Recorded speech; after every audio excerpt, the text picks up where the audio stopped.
Ils étaient jeunes, ils avaient tous entre 20 et 30 ans. Tous ces hommes ont joué un rôle essentiel dans la guerre d'Algérie. Pour la première fois, ils racontent l'été 1962.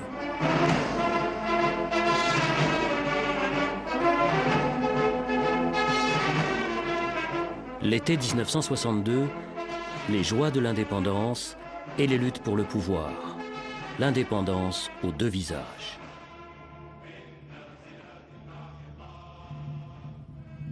Trois mois plus tôt, mars 1962. La guerre dure depuis 7 ans. En Algérie, les maquis de l'intérieur, divisés en 6 régions, qu'on appelle wilayas, sont isolés et terriblement décimés. Moins de 1 survivant sur 3. Nous sommes des miraculés parce que c'était très difficile, bien sûr. Youssef Ratib, responsable en 1962 de la Wilaya 4, la grande région autour d'Alger, engagé très jeune, n'a jamais quitté le maquis pendant toute la durée de la guerre. La Wilaya 4 a perdu le tiers de son effectif. Vous aviez l'impression d'être abandonné ou pas? Abandonné, oui. Abandonné, isolé par la construction de barrages électrifiés longs de 300 km sur les frontières tunisiennes et marocaines, et coupé de toute aide et renforts extérieurs. Coupé des secours des forces de plus en plus importantes qui forment, au Maroc et en Tunisie, une véritable armée, l'armée des frontières. Coupé des chefs historiques de l'insurrection arrêtés 6 ans plus tôt, Ahmed Ben Bella, Mohamed Khidr, Ossinaït Ahmed, Mohamed Boudiaf, Mostefa Lashraf sont emprisonnés en France. Depuis leur arrestation, le pouvoir politique est à Tunis, en exil, représenté par le GPRA, le gouvernement provisoire de la République algérienne, alors présidé par Ben Youssef Ben Khedda. Une révolution géographiquement écartelée entre les maquis de l'intérieur, l'armée des frontières au Maroc et en Tunisie, le GPRA à Tunis et les chefs historiques prisonniers en France. Pour en finir, le GPRA a désigné son vice-président Krim Belkacem pour négocier avec la France l'arrêt des combats. Négociation d'abord secrète, puis au grand jour, à Évian. Louis Jox pour la France, Krim Belkacem pour le GPRA, négocie le départ de l'armée française, le statut de la minorité européenne, le sort des harkis et enfin le destin du Sahara et des gisements pétroliers.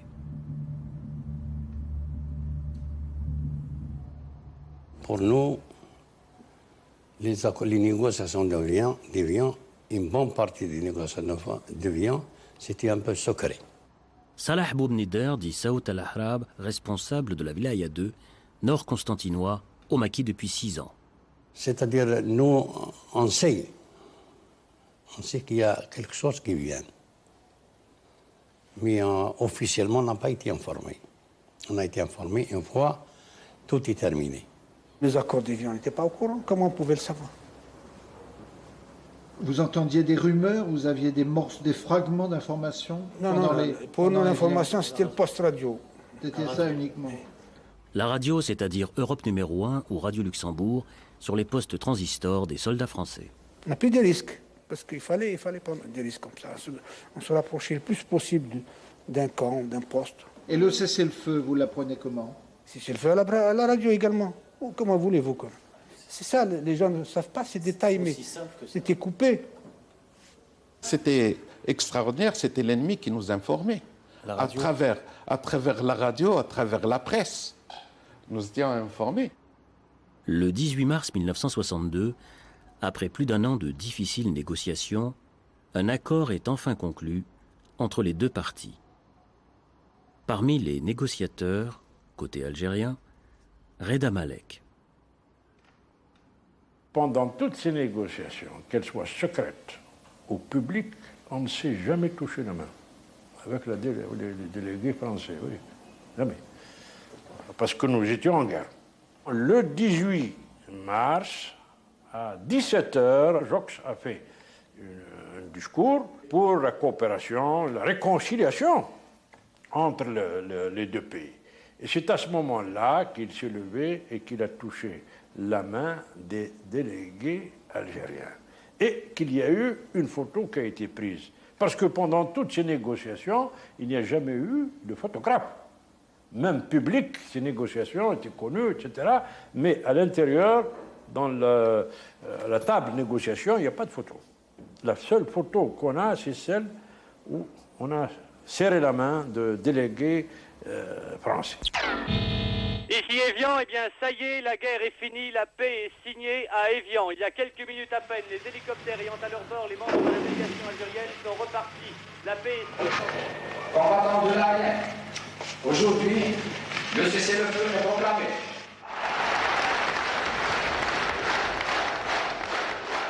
J'étais à Tunis, à l'annonce du cessez-le-feu. Salah Goudjil est alors à Tunis, officier de l'armée de libération nationale. Et moi, il y avait toute une joie cette journée-là. Il y avait beaucoup d'Algériens, tout le monde était content. Les Tunisiens aussi étaient très contents. Il y avait semble d'une fête. Mais ça restait quand même, après le 19 mars, on pensait tous, après le 19 mars, comment que les choses allaient se passer après le 19 mars.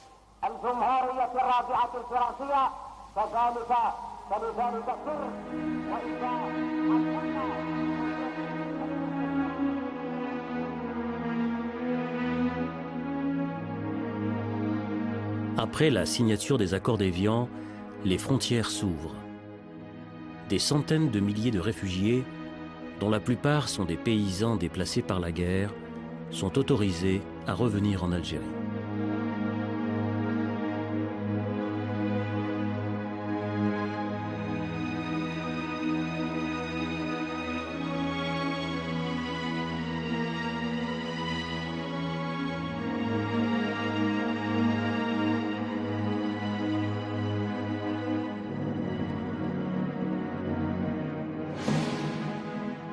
Parmi eux, après 7 ans d'exil, Abderrazak Bouhara.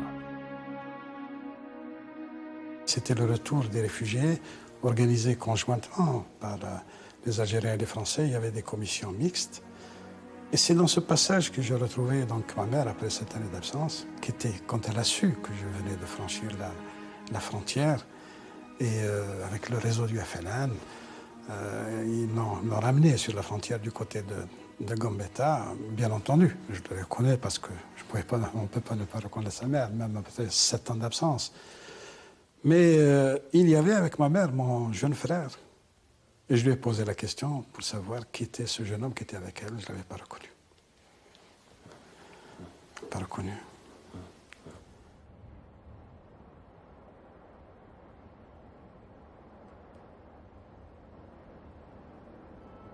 Des zones entières ont été interdites aux Algériens pendant la durée du conflit. Près de 2 millions de paysans ont été déplacés. 8000 villages ont été détruits. La tâche de reconstruction de l'Algérie sera très difficile. Rafik Ben Sassi, engagé très jeune dans les combats du nationalisme algérien et dans la clandestinité depuis de nombreuses années, arrive à Rocher-Noir, près d'Alger, lieu de l'exécutif provisoire algérien, pour préparer le passage à l'indépendance. J'étais envoyé par le colonel Karim Belkacem, qui à l'époque assurait la fonction de président du comité de guerre. Et moi, j'ai appartenu à son cabinet militaire. Je m'occupais du renseignement et d'autres choses aussi. Et donc vous avez été envoyé à Rocher-Noir, à l'exécutif provisoire. Oui. Pour préparer le passage à l'indépendance? Préparer un peu ça, mais c'est surtout pour la lutte anti-OAS. Il fallait mettre en place des commandos à partir des éléments qui rentraient de l'ex-Fédération de France et qui venaient des commandos de l'ALN pour préparer un embryon de police et de gendarmerie algérienne et en même temps passer à la phase finale de la lutte anti-OAS avec les commandos des services spéciaux français aussi qui ont participé. La guerre n'est pas finie. Au nom de l'Algérie française, l'OAS plastique et assassine. Politique du chaos et de la terre brûlée. Est-ce que l'OAS avait songé à s'approcher de Rocher Noir? Ils ont fait exploser plusieurs bombes à l'intérieur de la cité administrative. C'était truffé, hein. Il y avait beaucoup de sympathisants de l'OAS. Donc c'était une espèce de coexistence un peu bizarre, mais bon, ça fonctionnait comme ça. Violence, assassinat, destruction, affrontements, l'Algérie semble plongée dans le chaos. Se sentant abandonnés, sans protection, livrés à eux-mêmes, les Européens d'Algérie, ceux que l'on appellera plus tard les Pieds Noirs, décident de quitter en masse le pays.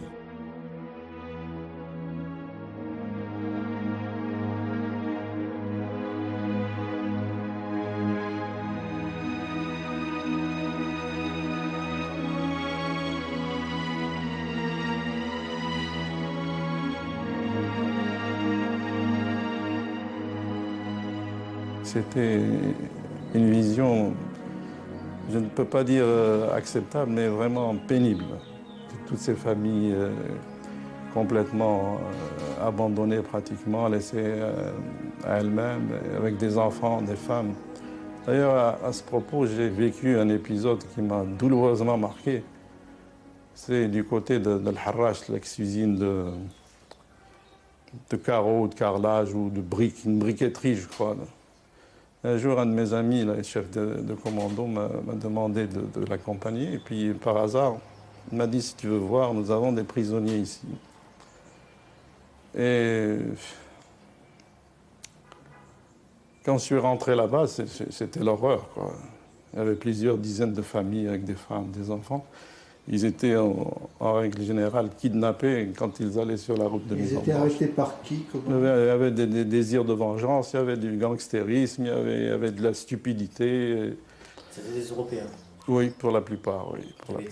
Qui avaient été enlevés avec des femmes, des enfants, des vieillards, etc. Alors, moi, j'ai pris sur moi la décision d'alerter immédiatement le commandant Ousdir Omar, qui a alerté le commandant Azdin. Et par la suite, tout le monde a été libéré et escorté jusqu'à Maison-Blanche. La période était complètement désaxée. C'était l'affolement partout. Il n'y avait plus d'autorité nulle part. Les troupes de l'armée française étaient cantonnées dans leur casernement. Et donc, c'était un peu la loi de la jungle. L'armée française, près de 400 000 hommes en Algérie, décide de quitter progressivement et plus vite que prévu, le territoire algérien. Avec eux, 60 000 soldats harkis et leurs familles décident de choisir l'exil par crainte d'un destin tragique.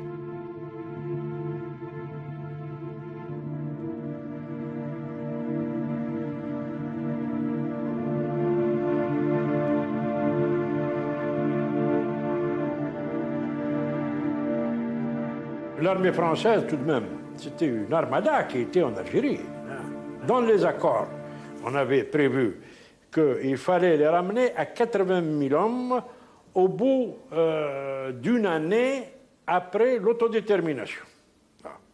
Et ensuite, procéder à l'évacuation définitive dans un délai de 24 mois. En fait, oui, c'est-à-dire 3 ans, c'est toujours les 3 ans dont on avait parlé. Pour les droits des Européens. Eh bien, ce qui s'est passé, c'est que finalement, l'armée française a quitté l'Algérie totalement, avant une année, après l'autodétermination.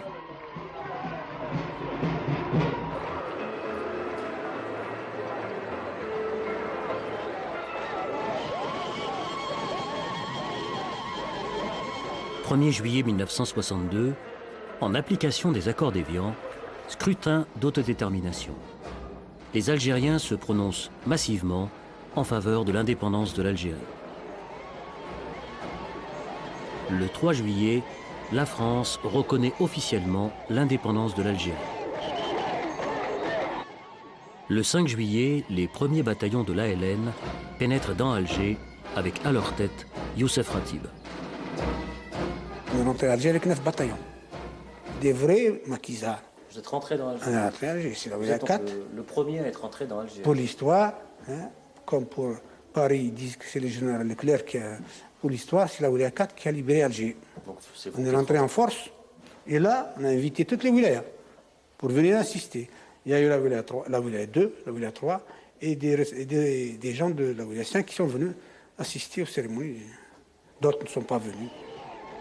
Le même jour, ce 5 juillet, le président du gouvernement provisoire, Ben Youssef Ben Khadda, pénètre à son tour dans la capitale algérienne. Avec lui, un des responsables du FLN, Mohamed Arbi. J'ai rarement vu une foule aussi dense et aussi explosive et joyeuse. Et elle nous a accompagnés sur des kilomètres. Il y avait des dizaines et des dizaines de milliers de gens qui chantaient, qui dansaient, qui avaient fabriqué des drapeaux de toute nature.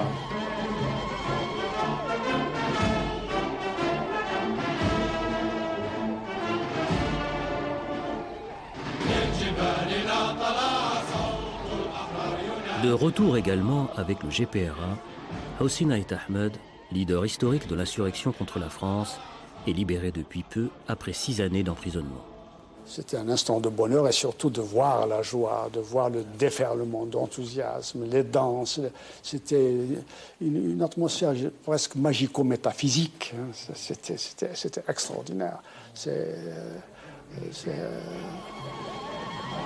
surréaliste de voir des femmes enlever leur voile, se mettre en jupon, aller embrasser les hommes.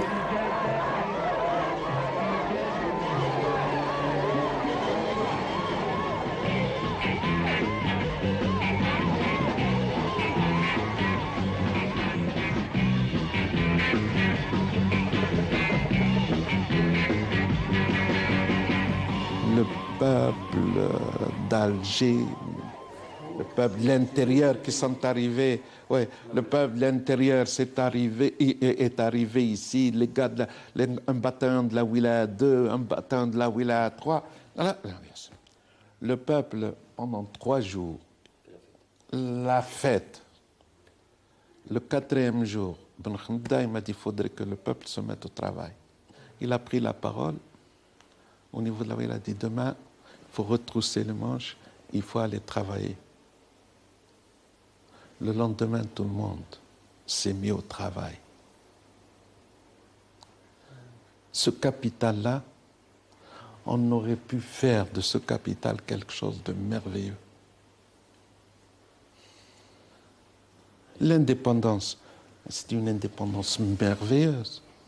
Rabah Zerari, dit le commandant Asdin, monté très jeune au maquis, arrêté par l'armée française, évadé, clandestin et responsable pour le FLN de la ville d'Alger. C'est fini. Les moteurs de chars, on ne va plus les entendre. Les bombardements de Mechta, c'est terminé. Les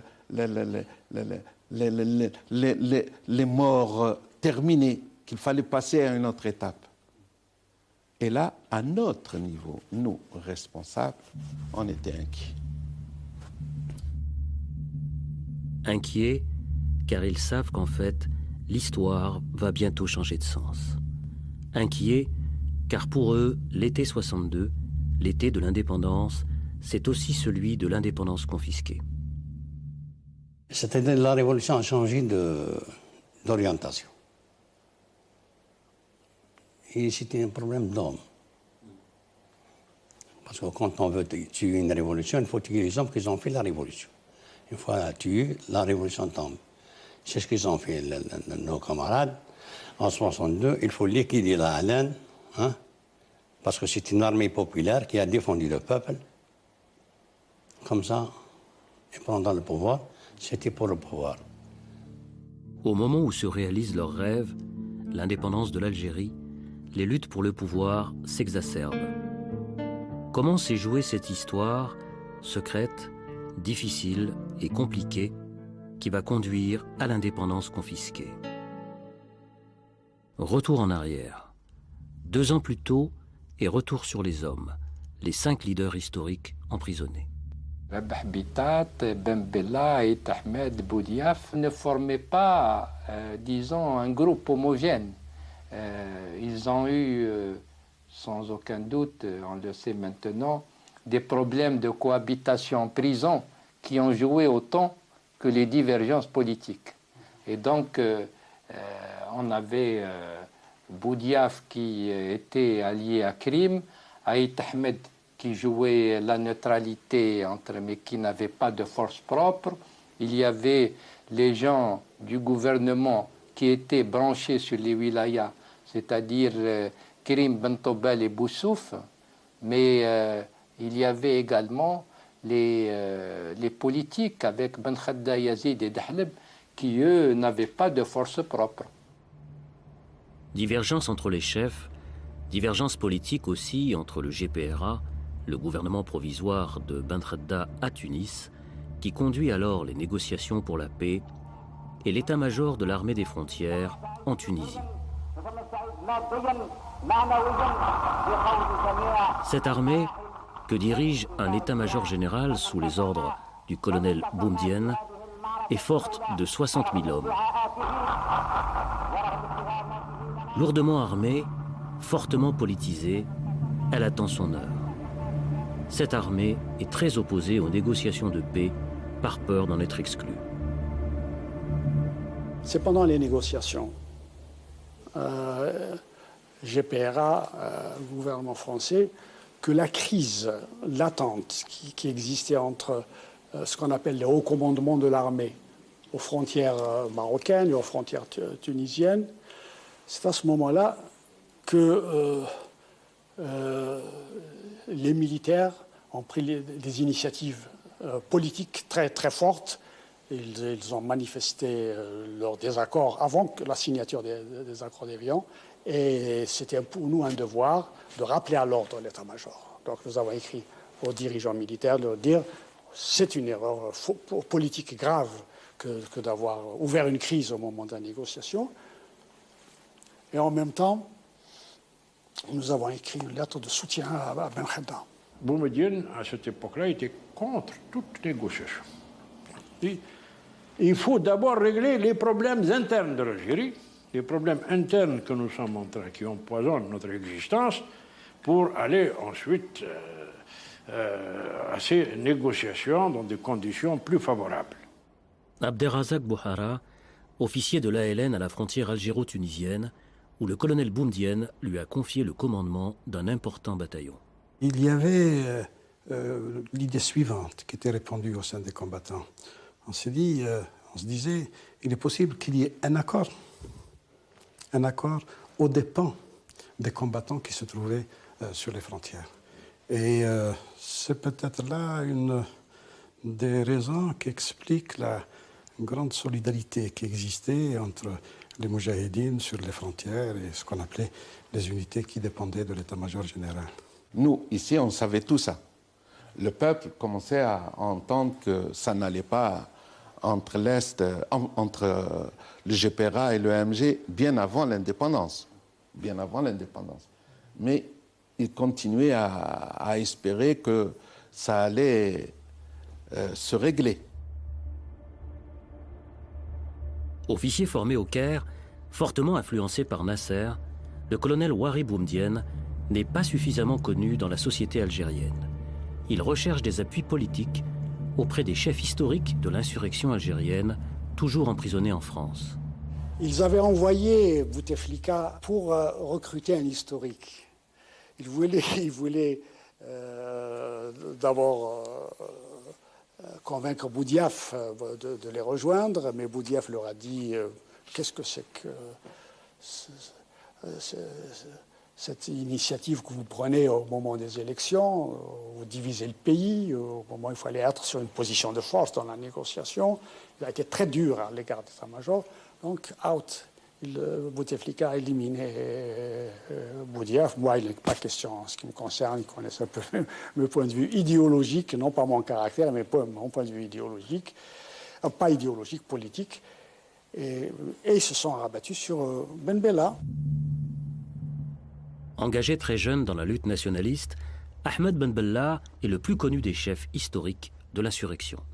Sans Ben Bella, je ne pense pas que l'état-major de Ghardemao aurait pu réellement s'imposer. Il avait besoin d'une tête politique qui passe, et Ben Bella passait depuis des années comme étant le leader politique du front. Alors, sous la bannière de Ben Bella, l'état-major pouvait se placer. C'était la lutte pour le pouvoir qui avait commencé déjà lorsque les 5 étaient en prison, dont le président actuel Bouteflika servait d'agent de liaison. Il a été vendre un coup d'État, Boudiaf l'a refusé. Il a trouvé un preneur qui s'appelle Ben Bella. Bon, il a acheté le coup d'État. On connaît la suite. À l'époque, Ben Bella, il n'a rien compris dans la situation. Il veut le pouvoir, et puis ça s'arrête là. Boumediene, il a utilisé le Ben Bella comme pion, mais il la même chose. Et puis après, après 40 ans, on vit encore de la crise de 62. Et voilà, enfin. Voilà, ça va. Début avril, la guerre est finie. Les 5 historiques sont libres, reçus en Tunisie par Boumediene. Mais ils sont ici ensemble pour la dernière fois. La lutte pour le pouvoir les a déjà séparés.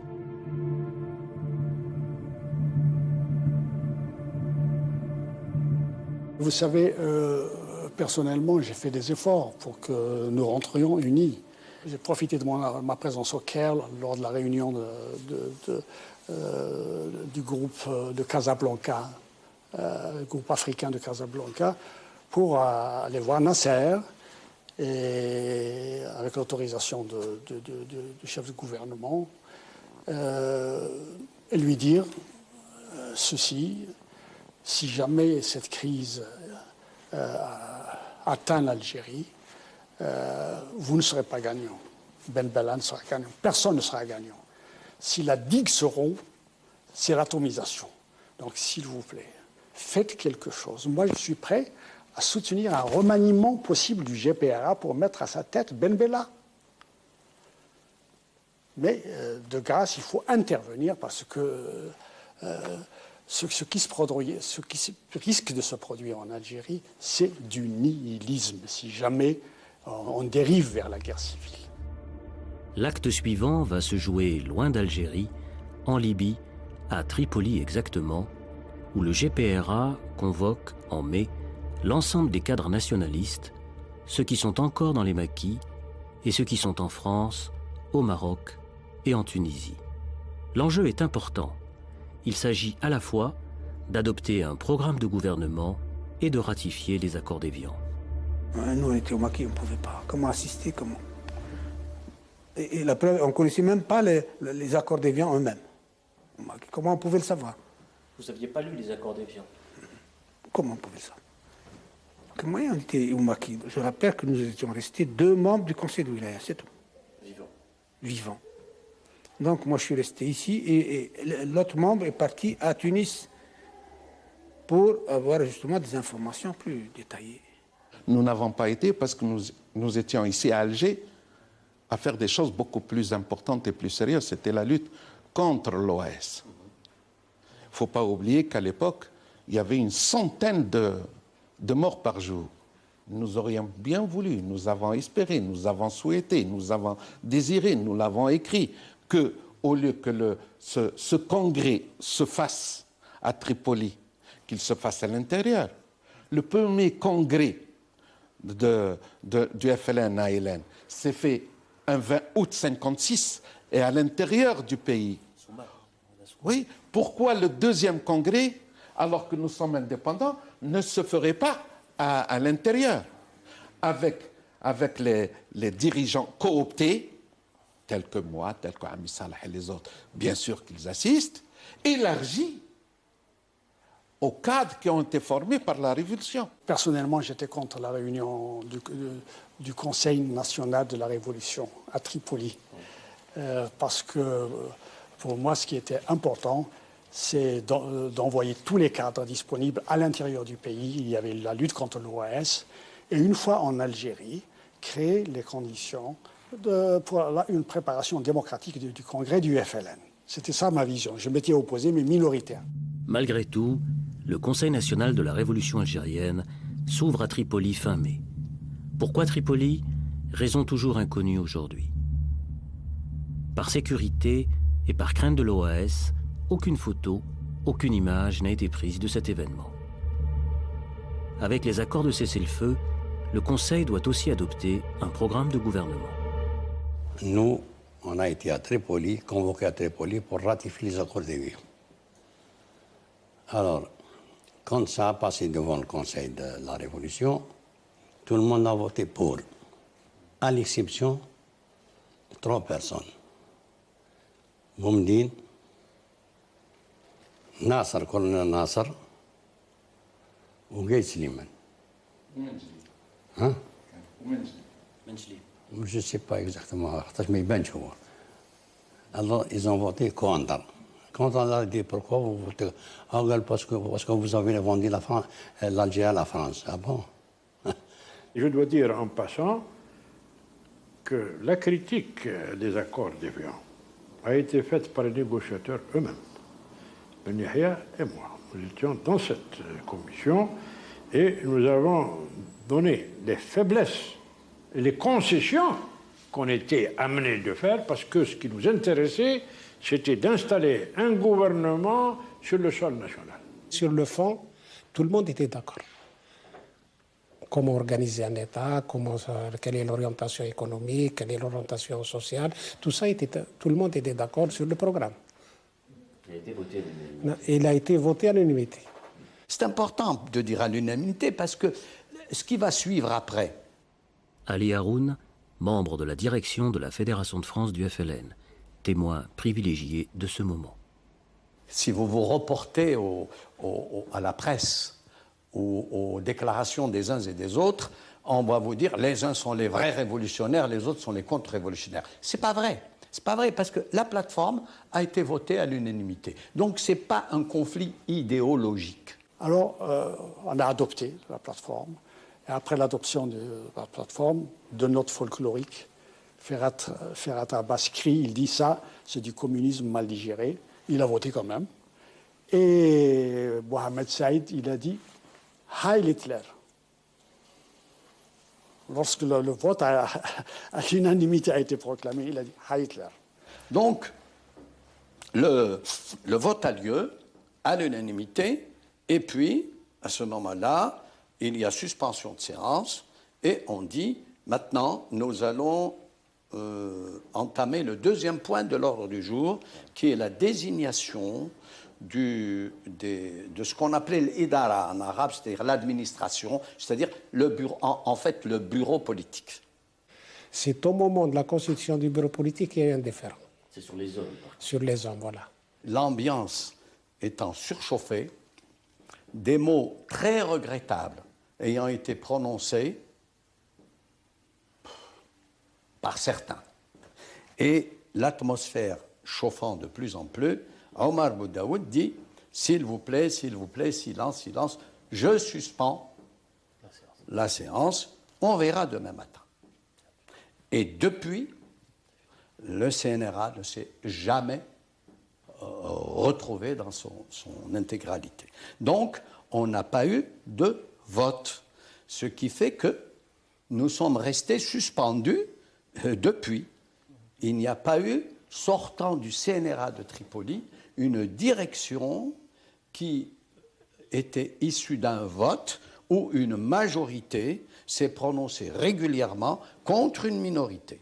Voilà ce qui s'est passé. La révolution algérienne, d'un coup, se trouve privée d'une représentation politique. Non. Disons, n'a plus de représentation acceptée par tous. Voilà. C'est là le malheur de l'Algérie actuelle. C'était le premier coup d'État, qui ne dit pas son nom. Et ils nous ont même collé la crise, en disant que c'est une crise de wilayat. C'est faux. On s'entendait merveilleusement. La wilaya 1 s'entendait avec la 2, la 3, la 4, la 5, la 6, la zone autonome. Tout marchait très bien jusqu'à cette date-là de la réunion de Tripoli. C'est là où ils nous ont introduit, si vous voulez, le poison de la discorde. Discorde, mésentente, le programme de Tripoli est adopté à l'unanimité, mais les accords de cessez-le-feu ne seront pas respectés. Première entorse, le commandant Abderrazak Bouhara reçoit l'ordre de faire mouvement vers l'Algérie. Je fais partie de ceux qui ont violé les accords d'Évian. Parce que les accords d'Évian précisaient que les unités de la LN devaient rester sur place. Et moi, j'avais reçu un ordre pour franchir la frontière, pas tout seul, avec un peu plus d'une compagnie, pour établir une relation avec les responsables de la Wilaya 1 et de ce qu'on appelait auparavant la base de l'Est, dans la région de Soukharas, c'est-à-dire établir des relations avec l'intérieur. J'ai franchi la frontière avec un laissez-passer du Croissant Rouge. Et je n'étais pas en tenue militaire, j'étais en tenue civile. Avec lui, Salah Goudjil, sous les ordres du colonel Ouari Boumdienne. On est rentré avec les réfugiés. En civil? En civil, oui. On est rentré, on n'était pas autorisé à rentrer en militaire, parce que là, il n'y avait pas encore un accord pour que la LN des frontières traverser la frontière. L'accord, c'était simplement de dire que le cessez-le-feu, c'est fixer les deux armées dans les positions où elles se trouvaient à cette date du 19 mars. Et ceux qui étaient à l'extérieur restent à l'extérieur jusqu'au moment où il y aura la proclamation de l'indépendance reconnue par le gouvernement français. À partir de là, l'armée des frontières peut rentrer, mais elle ne pouvait pas rentrer avant. En fait, elle était rentrée, elle s'était infiltrée déjà, et l'armée française a fermé les yeux parce qu'il y avait toute une dynamique de l'indépendance qui s'était installée. Alors, le 5 juillet, quand le peuple d'Alger fête en toute innocence l'indépendance, les responsables, eux, sont inquiets. Personne ne savait que le clash avait eu lieu à Tripoli, sauf quelques responsables. Et puis, on n'était pas arrivé à la confrontation. Nous espérions toujours que le CNRA, dont la séance avait été suspendue à Tripoli, aurait été de nouveau convoqué à Alger, et puis, comment dirais-je, qu'il aurait terminé sa mission. Et on aurait à ce moment-là élu un bureau politique qui soit l'émanation de l'ensemble des membres du CNRA. On espérait qu'il allait se réunir jusqu'au jour où, le 22 juillet 1962, M. Ben Bella a déclaré à Tlemcen « Le bureau politique, c'est moi ». Voilà. Le 22 juillet. 22 juillet 1962. Entre-temps, l'armée des frontières commence à s'avancer. Le 24 juillet, ils sont devant Constantine. Khalfallah Abdelaziz est alors le responsable de la ville de Constantine. Les troupes se sont infiltrées à partir d'Aïmela et sont venues encercler Constantine. Et comme ils avaient les renseignements, parce qu'il y avait des éléments à nous aussi qui étaient dans les frontières, donc ils connaissaient, ils avaient tous les points de repère, les PC où se trouvaient. Et le PC de la wilaya était encerclé, tout l'état-major était donc emprisonné, encerclé, et le PC de la Métara aussi, qui était sous ma responsabilité. Bon, il y avait aussi d'autres invités du GPA, comme Bontobel, étaient encerclés. Beaucoup de gens étaient encerclés dans la nuit, et c'était fini. La prise de la Constantine c'est faite comme ça. Moi, je n'ai pas été arrêté parce que je n'ai pas passé la nuit là-bas, parce que j'étais trop ciblé. Et donc, il y a eu des victimes Ah oui, on a tué le commandant de la caserne, Jouet, a été abattu. Oui, froidement, quoi. Il y a eu 4 ou 5 morts.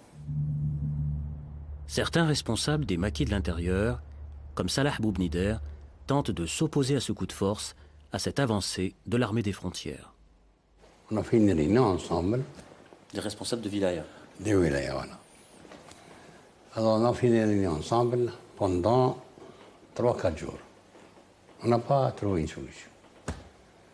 Alors j'ai pris une décision, moi. Enfin, j'ai pris une décision. On a fait une proposition, Anna et Hassan. On a plus que. Sinon, qu'on a libéré l'Algérie. On va partager le pouvoir en deux. Une partie qui va s'occuper de la laine, il l'a rassemblée, il l'a organisée, il l'a payé. Et une partie qui va s'occuper du FLN et de la population aussi pour les organiser en attendant d'arriver voilà, au Congrès. Alors, on a proposé la proposition, ça a été accepté par tout le monde. Entre le groupe Ben Bella Boumedienne et les wilayas, Youssef Ratib, le chef de la wilaya 4, tient à rester neutre. Alors là, je vais parler d'une chose importante, parce que les gens ne se connaissent pas. Toujours dans le cadre de la neutralité, à l'époque, Ben Bella et Khidr étaient à Rabat. Ils ne sont pas encore entrés. Nous sommes toujours le fin juillet, là, peu après là. Donc, de ma propre initiative, j'ai pris, en accord avec le colonel Mohamed Lahalla III, on a pris un avion de l'exécutif, on a été rendre visite aux deux responsables à Rabat pour essayer justement d'arranger les choses, en disant que, attention, les gens sont armés, on risque la guerre civile, on n'est pas encore concerné, nous, on est neutre. On risque la guerre civile, là, c'est malheureux à dire, mais on a entendu des choses qui font peur, c'est-à-dire que la déclaration était la suivante, c'est que nous prendrons le pouvoir, quel que soit le prix. Quel qu'en soit le prix. Je l'ai entendu de mes propres oreilles. Le pouvoir à tout prix.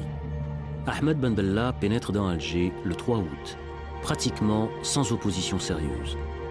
Le GPRA se disloque. À partir du moment où c'est la force qui a primé, et il est là, il y a un bureau politique, on va le voir. Et on lui dit, bon, mais qu'est-ce que tu veux faire? La première des choses, il dit, remettez l'argent qui reste à un tel. On dit, très bien, cet argent n'est pas le nôtre. Hein. C'est les restes, c'était les cotisations, je crois, des 2 ou 3 derniers mois de la fédération, qui n'avaient pas eu le temps d'être transmises par la voie normale. Monsieur Ben Bella désigne quelqu'un qui part avec Omar Boudaoud en Suisse et il lui fait la passation des comptes, etc. Il obtient le quitus et puis nous ne sommes plus rien. C'est fini.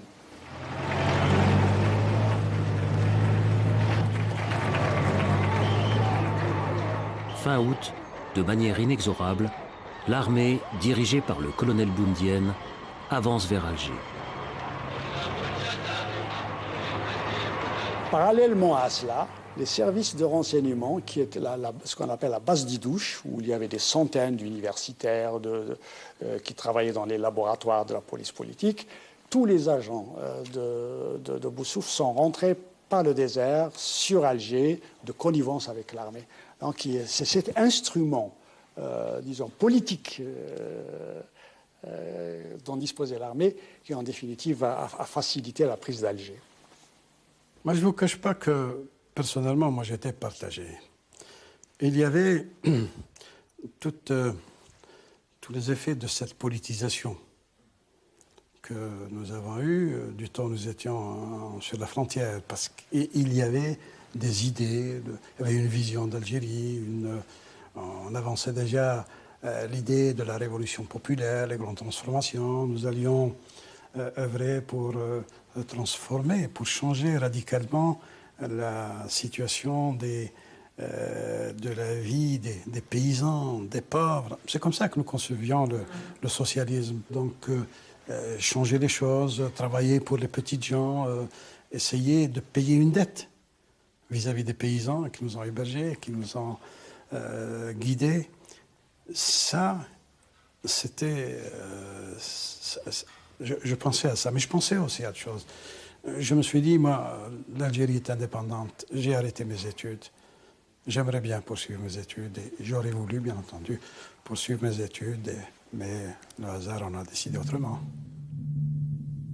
En l'absence d'un pouvoir politique stable, l'affrontement se dessine aux portes d'Alger entre anciens compagnons d'armes. Nous sommes dans une position défensive.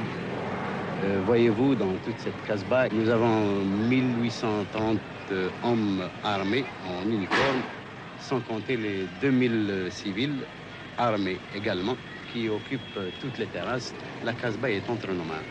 Donc, on peut déclencher un mouvement et occuper Alger. Nous, on était neutres pour essayer d'éviter la crise, la guerre civile. Et petit à petit, on a été amené à nous opposer seuls au coup de force. On a dit, vous ne prenez pas le pouvoir par la force. Voilà les raisons essentielles. Ce sont des jours qu'on aimerait bien oublier, parce que si nous imaginions que nous allions tous rentrer à Alger, la main dans la main, avec un même cœur, et malheureusement, la politique a ses secrets. Nous aurions préféré voir autre chose. Ils sont venus, ils avaient un armement lourd, ils ont placé les canons, les canons, un truc, ils ont tiré, mais ils n'ont pas pu avancer. C'est vers le 27 août, il y a eu l'affrontement, 2 jours, et ensuite, parce qu'on a parlé, à l'époque, parce qu'on a parlé quand même de 500 morts, 900 morts. Ça, je suis incapable. De notre côté, je peux témoigner, il y a peut-être une dizaine de morts, peut-être, pas plus. Dont un officier, un capitaine de la zone Palestrol. Il était blessé et achevé. Oui, c'est l'histoire. La confrontation entre des combattants de la LN, c'est une chose qui fait très mal. Nous faisons un appel à tous les dirigeants qui sont en ce moment pour qu'ils soient unis. Nous ne voulons pas crier vive un tel ou vive un tel. C'est le peuple qui commande tout, c'est le peuple qui a combattu pour la révolution, c'est lui qui l'a construite de ses mains. Le peuple ne comprenait rien, c'est l'erreur justement du peuple. Une erreur. Et nous, on n'avait pas le temps d'expliquer tout ça à la crise. Alors on s'est retrouvés seuls. Voilà les raisons. Mais on pouvait tenir avec les moyens qu'on avait, la force. Mais dans quel objectif, quel but? Quel objectif politique? Donc il y a eu un accord de cessez-le-feu comme ça. Et je suis parti moi-même avec Ben Bella, avec un hélicoptère, aux 3 points que j'ai cités pour faire respecter le cessez-le-feu.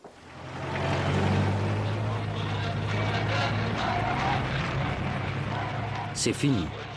Début septembre, l'armée, emmenée par le colonel Boumedienne, entre dans Alger pour rejoindre Ahmed Ben Bella. C'est le peuple qui est vainqueur. Puisque j'ai dit tout à l'heure que c'est le peuple qui a imposé la présence du bureau politique ici. Cela peut paraître paradoxal. Nous n'avons jamais eu une tête, une direction politique. La révolution algérienne a souffert constamment d'une méningite cérébrale, si l'on pourrait dire. C'est la première fois qu'il y a une autorité politique. Je pense que ce n'est pas l'autorité politique définitive, mais son étude. Dernier acte de cet été 62.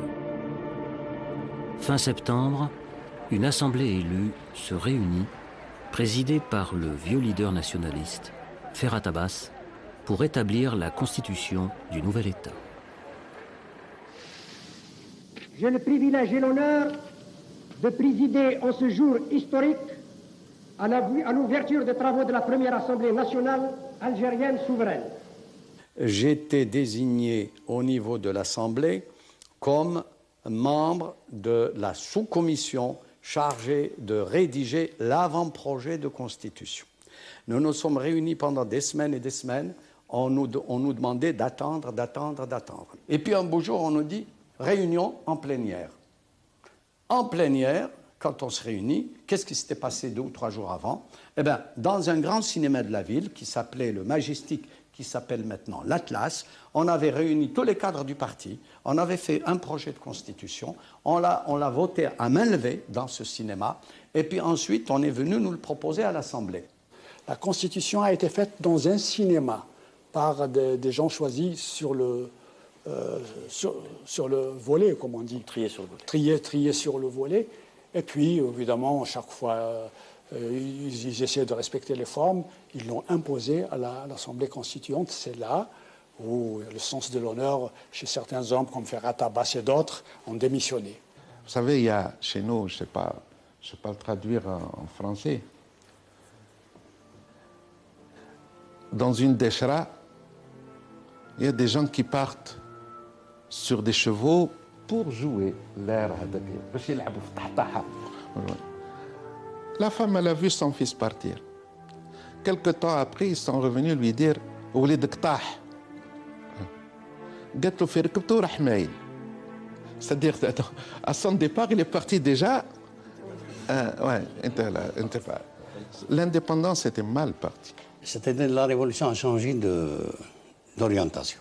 Et puis après 40 ans, on vit encore de la crise de 62. Et voilà enfin.